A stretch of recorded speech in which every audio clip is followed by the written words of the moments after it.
سامعین محترم، درود پاک کے شرعی احکامات بھی ہیں اور اس کے کچھ ادب آداب بھی ہیں اور اس کے کچھ فضائل بھی ہیں۔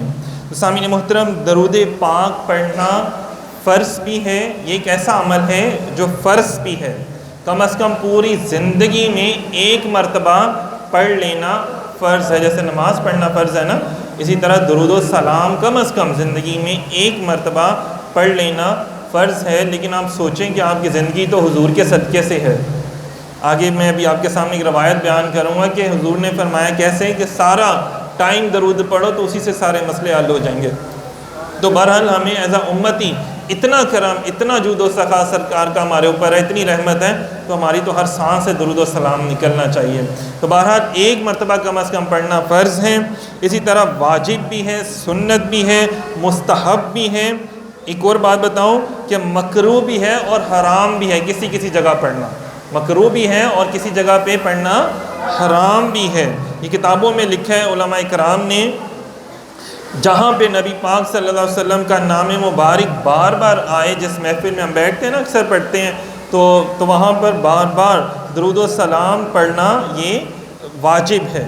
مطلب تو درود شریف پڑھ نبی پاک صلی اللہ علیہ وسلم پہ جب بار بار آئے تو وہاں پہ آپ کا نام مبارک جب سنتے ہیں تو وہاں پر واجب ہے نبی پاک صلی اللہ علیہ وسلم کا نام لینا، لینے والے پر بھی اور سننے والوں پر بھی۔ ایک مجلس میں اگر پڑھنا واجب ہے اور بار بار پڑھنا مستحب اور چند موقع پر پڑھنا درود پڑھنا مستحب ہے۔ فرمایا جمعے کے دن اور ہفتے کو اتوار اور پیر کے دن روزانہ صبح شام مسجد میں آتے جاتے وقت، نبی پاک صلی اللہ علیہ وسلم کے روضہ اقدس کی زیارت کے وقت، صفا و مروہ کے پاس اور جمعے کے خطبے میں درود و سلام پڑھنا۔ مطلب اگر جمعے کے خطبہ آپ سن رہے ہوتے ہیں لیکن تب آپ دل میں پڑھ سکتے ہیں درود پاک۔ بہرحال فتویٰ لکھتے وقت، نکاح کے وقت اور بزرگ فرماتے ہیں کہ ہر مشکل کے وقت درود و سلام پڑھا جائے تو اللہ پاک اس بندے کی مشکلوں کو آسان کر دیتے ہیں۔ تو 7 جگہ درود پڑھنا مکروہ ہے۔ میاں بیوی کی جو ہوتے ہیں صحبت کے وقت، پیشاب یا پخانے کے وقت تو خیر بالکل بھی نہیں پڑھنا چاہیے، اس وقت بھی نہیں پڑھنا چاہیے۔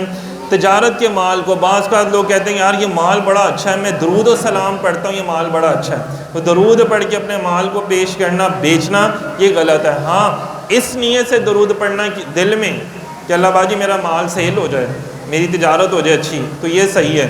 لیکن اونچی آواز میں درود پاک پڑھ کے قسم کھانا کہ یار میرا مال جو اچھا ہے وہ اور نہیں کسی کا، تو یہ غلط بات ہے، مکروہ ہے۔ دل میں آپ پڑھ سکتے ہیں درود پاک۔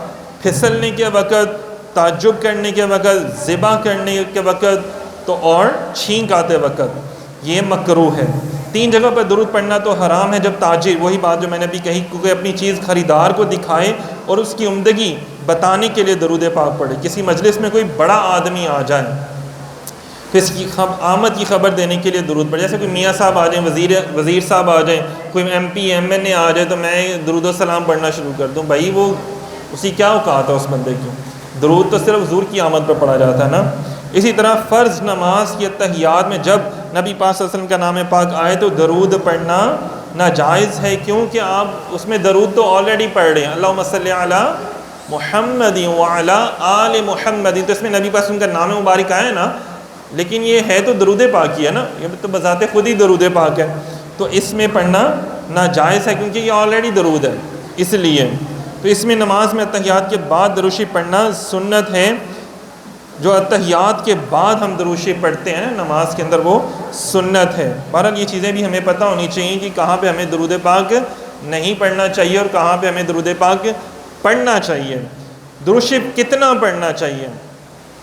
مشکوٰۃ شریف میں آتا ہے کہ نبی پاک صلی اللہ علیہ وسلم، مختصر اس کا مفہوم بیان کرتے ہیں کہ نبی پاک صلی اللہ علیہ وسلم کی بارگاہ میں شخص حاضر ہوا، عرض کی یا رسول اللہ، یا آپ سب کے لیے، ساتھی جو ماشاءاللہ آن لائن سن بھی رہی ہیں اور باقی تمام ساتھیوں کے لیے بھی ہے کہ درود پاک کتنا پڑھنا چاہیے؟ عرض کی یا رسول اللہ صلی اللہ علیہ وسلم، میں اور بھی وظائف کرتا ہوں تو میں ایک حصہ درود پاک پڑھتا ہوں، 3 حصہ اور وظیفے کرتا ہوں، اور ہوتے ہیں نا ورد وظیفے لوگ کا مطلب آیات پڑھتے ہیں یا اسماء پاک پڑھتے ہیں یا اور بھی چیزیں ورد کرتے ہیں لوگ۔ فرمایا یہ بھی ٹھیک ہے لیکن اگر تم تھوڑا سا زیادہ کرو تو تمہارے لیے بہتر۔ عرض کہ یا رسول اللہ صلی اللہ علیہ وآلہ وسلم، تو میں اگر 2 حصے درود پاک پڑھ لوں اور 2 حصے باقی عبادات، فرمایا یہ بھی ٹھیک ہے لیکن اگر تم زیادہ کر لو تو وہ تمہارے لیے بہتر ہے۔ عرض کیا یا رسول اللہ صلی اللہ علیہ وسلم میں کیا سارا دن درود پاک ہی پڑھوں بجائے دیگر دعائیں اور وظیفے ہی کروں؟ تو نبی پاک صلی اللہ علیہ وسلم نے فرمایا تو یہ درود تمہارے سارے رنج و غم کو کافی ہے اور تمہارے گناہوں کو مٹا دے گا۔ مطلب کیا ہوا کہ درود پڑھنے سے سرکار فرماتے ہیں پریشانیاں بھی دور ہوتی ہیں، بیماریاں بھی دور ہوتی ہیں اور تمہارے گناہوں کو بھی مٹا دیا جاتا ہے۔ جب گناہ مٹ جاتے ہیں نا تو آپ کو ویسے ہی اللہ پر صحت انداز کرنا شروع کر دیتے ہیں۔ جب ناراضگی ختم ہو جاتی ہے نا، گناہ مٹنے کا مطلب کیا ہوا کہ اللہ کی ناراضگی ختم ہو گئی، تو معلوم ہوا درود پڑھنے سے گناہ مٹتے ہیں اور اللہ کی ناراضگی دور ہو جاتی ہے، جو ہماری غلطیوں اور کوتاہیوں کی وجہ سے ہو جاتی ہے، جو ہمارے گناہوں کی وجہ سے ہو جاتی ہے۔ ہم پتہ نہیں کتنی غلطیاں کوتاہیاں کر جاتے ہیں، کتنے اعمال ایسے جو دین میں موجود ہیں لیکن ہم نہیں کرتے، جو ہمیں حکم ہے لیکن ہم نہیں کرتے ہیں، بہت ہم غلطیاں کوتاہیاں کرتے ہیں۔ لیکن درود پاک ایک ایسا عمل ہے کہ سرکار فرماتے ہیں کہ تمہاری پریشانیاں بھی دور ہوں گی اور تمہارے تمام غم دور ہوں گے اور اللہ تمہیں رزق بھی عطا فرمائے گا۔ اچھا ساتھیوں، یہ بھی بڑی بات ہے کہ درود جو ہے نا یہ ہم نبی پاک صلی اللہ علیہ وسلم کے لیے نہیں پڑھتے کہ یار میں درود پڑھوں گا حضور کا مقام بلند ہو جائے گا، ایسا نہیں ہے۔ میں درود پڑھوں گا تو سرکار کو اس کا فائدہ ہو جائے گا، ایسا بالکل بھی نہیں ہے۔ ہم درود پڑھتے ہیں شکرانے کے لیے کہ یا رسول اللہ آپ کا شکریہ کہ آپ نے میرے لیے دعائیں کی ہیں کہ مولا میری امت کو بخش دے، تو میں بھی امتی ہوں، تو سرکار نے میرے لیے دعائیں کی ہیں۔ یا رسول اللہ یہ آپ کا شکریہ ہے کہ آپ کی وجہ سے میرے گناہوں اتنے زیادہ ہیں لیکن میرے اوپر عذاب نہیں آتا، یہ آپ کا شکریہ ہے۔ تو ہم شکریہ ادا کرنے کے لیے درود پڑھتے ہیں۔ ہم اس لیے درود کوئی ذہن میں نہ رکھیں کہ میرے آقا کو میرے آپ جیسے کسی کی درود پڑھنے کی ضرورت ہے۔ یار جس کے اوپر کائنات کے خربوں فرشتے درود پڑھ رہے ہوں، میرے آپ کے چند ہزار لوگوں کے درود پڑھنے سے کیا فرق پڑے گا ان کو؟ اور فرشتے بھی ایک طرف کہ ہر جہد، ہر لمحہ، ہر لہجہ، ہر سمت سے جب میرا رب ان پر درود پڑھ رہا ہے، جب اللہ درود پڑھ رہا ہے، ہر سمت سے، ہر جہد سے، ہر وقت، ہر لہجہ اللہ درود بھیجتا ہے، تو میرے اور آپ کے درود بھیجنے کی کیا اوقات ہے؟ ہم تو پڑھتے ہیں اپنے لیے، ہم نعت بھی پڑھتے ہیں، نعت بھی درود ہی ہے نا، تو ہم نعت بھی پڑھتے ہیں، درود بھی پڑھتے ہیں، تو کس کے لیے؟ بول دیا کرو تو بنوز باللہ کوئی بھی حضور کے لیے نہیں پڑھ سکتا، ہماری کوئی اوقات ہی نہیں ہے اس طرح کی، صحیح ہے نا؟ تو زمین و آسمان کی ہر شے، ہر پرند چرند جو ہے اور تمام مخلوقات، فرشتے جو ہے، اور سب سے بڑی بات خالق، خود خالق جو ہے، رب کائنات جو ہے، وہ خود رحمان و رحیم ہے اور وہ خود اپنے محبوب پر درود و سلام پیش کرتا ہے۔ فرمایا کہ اگر دنیا کے تمام سمندروں کو سیاہی بنا لی جائے اور اگر تمام روئے زمین کو کاغذ بنا لیا جائے اور جتنے روئے زمین پر درخت ہوں کلمے بنا کے لکھنا شروع کر دیا جائے نا، درود و سلام کی فضیلتیں، تو فرماتے ہیں کہ درود و سلام کی فضیلتیں ختم نہیں ہوں گی، یہ سیاہی، یہ کاغذ، یہ کلمے ختم ہو جائیں گی۔ فرمایا کہ زندگیاں ختم ہو گئیں، قلم ٹوٹ گئے، زندگیاں ختم ہوئیں اور قلم ٹوٹ گئے، تیرے اوصاف کا ایک باب بھی پورا نہ ہوا۔ سبحان اللہ تو اچھی نکلنی چاہیے۔ تیرے اوصاف کا ایک باب بھی پورا نہ ہوا۔ تو سامعین محترم، یہ ہے نبی پاک صلی اللہ علیہ وسلم کا جو ہے اتنا بے شمار اس میں فضائل ہیں، جیسے میں نے ابھی آپ کو بیان کیا کہ شکر ادا کرتے ہیں جو ہم، اسی طرح قرب الہی کا اللہ تعالیٰ فرماتا ہے وَابْتَغُوا إِلَيْهِ الْوَسِيلَةَ کہ محبوب اور کوئی وسیلہ محبوب کریم صلی اللہ علیہ وسلم کے علاوہ اللہ کے اتنے قریب تر نہیں ہیں، کیونکہ نبی پاک صلی اللہ علیہ وسلم سے زیادہ حضور کے قریب کوئی بھی نہیں ہے۔ اور اگر وسیلہ لینا ہے تو محبوب کے رستے آنا پڑے گا، محبوب کی بارگاہ سے ہو کر آنا پڑے گا۔ علامہ اقبال نے فرما دیا نا آسان کر کے کہ کی محمد سے وفا تو نے تو ہم تیرے ہیں، ایسے نہیں ہوں گے تیرے، کی محمد سے وفا تو نے تو ہم تیرے ہیں، یہ جہاں۔ کئی لوگوں کو بات نہیں نا سمجھ میں آتی، لوگوں کے قلم کیسے تیرے ہو سکتے ہیں؟ تو وہ دیکھیے نا جنہوں نے جانیں نچھاور کر دی ہیں حضور پر، اور اگر وہ اذان نہ دیں تو سورج کس کا ہے؟ سورج کس کا ہے بھائی؟ تو اللہ تعالیٰ کہتا نہیں نکالنا، کیوں کہ محبوب اس نے آپ کی خاطر یہ کیا، تو وہ اذان دے گا تو پھر سورج نکلے گا۔ کتنی بڑی بات ہے۔ میرے داتا گنج بخش فیض عالم سرکار، جو غوث اعظم سرکار، لوح محفوظ پر لکھا ہوا ہم کر لیتے ہیں۔ اندازہ کریں، اللہ کہتا ہے میں اپنے ولیوں کی باتوں کو نہیں ٹالتا، میں لوح محفوظ پہ دوبارہ لکھ دیتا ہوں کوئی چیز، لیکن اپنے محبوب کی زبان سے نکلا ہوئی لفظ جو ہے وہ نہیں ٹالتا۔ جو حضور سے محبت کرتے ہیں تو اللہ ان کو یہ شانیں بھی پھر عطا کر دیتے ہیں۔ اللہ تعالیٰ ہر بندے کو یہ شان عطا نہیں کرتا، اس کے لیے تو یہ انوکھی بات ہے نا جس کی کوئی اوقات ہی کوئی نہیں، جس کو گھر نہیں کوئی پوچھتا۔ لیکن جو اللہ کے محبوب کے عاشق ہو جاتے ہیں نا، غلام صحیح معنوں میں بن جاتے ہیں نا، وہ جنگل کو حکم دے نا سعد بن ابی وقاص رضی اللہ تعالیٰ عنہ کہ آج ہی رات ہے، جنگل اپنے آپ کو خالی کر دے درندوں سے، چیونٹیوں سے، حشرات الارض سے۔ کیوں کہ محمد عربی صلی اللہ علیہ وسلم کے غلاموں نے آج یہ کی رات یہاں قیام کرنا ہے، تو دنیا دیکھتی ہے کہ پورا جنگل ہی خالی ہو جاتا ہے، سبحان اللہ، پورا جنگل ہی خالی ہو جاتا ہے۔ تو یار حضور کے غلاموں کی آواز سنتے ہیں، سارے لوگ سنتے بھی ہیں، سمجھتے بھی ہیں، اور ان کے حکم پر عمل بھی کرتے ہیں۔ جو حضور کا غلام ہو جاتا ہے نا، فرق کی محمد سے وفا تو نے تو ہم تیرے ہیں، جہاں چیز ہے کیا،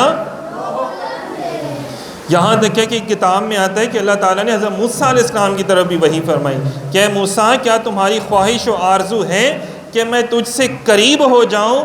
بالکل مولا۔ تو فرمایا میرے محبوب پر درود پڑھا کرو۔ یہ اللہ تعالیٰ نبیوں کو حکم دے رہے ہیں، نبی بھی وہ جو جن کا قرآن پاک میں ذکر ہے۔ تو فرمایا نبی مولا علی شیر خدا فرماتے ہیں کہ نبی پاک صلی اللہ علیہ وسلم نے فرمایا کہ اگر تم چاہتے ہو تمہاری دعائیں قبول ہوا کرے نا، تو جب دعا مانگو دعا سے پہلے بھی درود پڑھو، بعد میں بھی درود پڑھو، تو وہ دعا جو ہوگی نا تو تمہارا جو درود پڑا ہوا وہ اس کا ایسے اوپر لے جائے گی آسمان کی طرف، ورنہ ہماری دعائیں آسمانوں پر نہیں جاتی ہیں۔ دیکھ لیں جو مانگ کے دیکھنا ہے پھر بغیر درود کے، تو جب درود پڑھ کے دعا مانگو تو پھر تمہیں پتہ چلے گا تمہاری دعائیں قبول کیوں نہیں ہوتی ہیں، بالکل ہوتی ہیں۔ شرط یہ ہے کہ اس کے محبوب سے محبت کرنا، تو پھر قبول ہی قبول ہے۔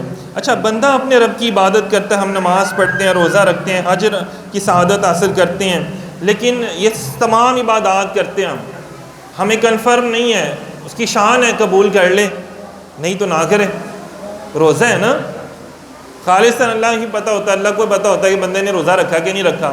نماز ہے، حج ہے، زکوٰۃ ہے، اللہ تعالیٰ دلوں کے بھید کو بہتر جانتا ہے۔ لیکن فرمایا تم درود کھڑے ہو کر بھی پڑھو، بیٹھ کر بھی پڑھو، دکھلاوے کا بھی پڑھ لو، مجھے وہ بھی قبول ہے۔ درود ایک ایسی عبادت ہے کہ تم اگر دکھلاوے کے لیے بھی پڑھتے ہیں نا، لوگ اپنے آپ کو نیک ثابت کرنے کے لیے بھی پڑھتے ہیں نا، یار میں حضور کا بڑا عاشق ہاں، اور ویسے سود بھی کھا رہے ہوتے